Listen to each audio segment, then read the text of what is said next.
Parents are at wits' end. They're beyond frustrated over remote learning, and they are speaking up. In the Denver Public Schools, this was the last day for in-person learning for kids in grade 3 through 5. Parents marched outside DPS headquarters late this afternoon downtown. Copter 4 showing you the crowd right there. CBS 4's Tori Mason was there. She's down on the ground right now. Tori, these parents say the kids need to be in class. Absolutely, and that's because a lot of these parents are also left with a really hard decision. You know, do I go to work next week or do I leave my kid at home to tackle virtual learning by themselves? Now, Superintendent Susana Cordova has said over and over again, in-person learning is invaluable. So these parents are still wondering, why aren't their kids in school? She just broke into tears when she found out. I mean, she was crying when we brought her to school on Wednesday morning, and that's kind of what lit the fire for me as a dad. Tyler Carson started the petition that nearly 1,000 parents have signed, calling on DPS to put kids in their classrooms. But not all families put the blame on the district. The anger is not with our teachers. It's not with our principals, and it's frankly even not with our administrators. This is a societal problem.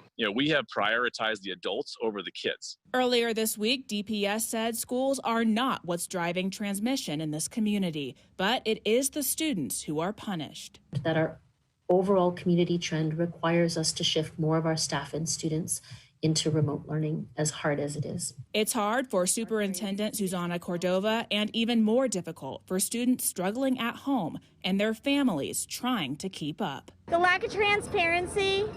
We've been having these conversations since before school started with plan after plan after plan. Parents made the point that DPS not only teaches kids, but they feed children and offer support to students many can't get anywhere else. We can go out to dinner and to bars and to get our hair done and nails done. Why in the world can't our kids be in the classroom? It's completely ridiculous. And it's also important to note that about 30% of DPS families opted to stay with remote learning at the beginning of the year. Jim, Karen? Tori, we know it's Friday night, but still the DPS board is holding a meeting tonight?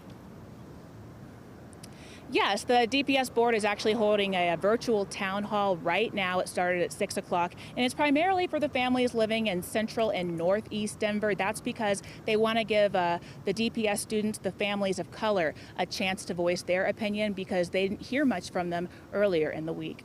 They might hear a lot tonight. Tori, thanks very much. All students in the Westminster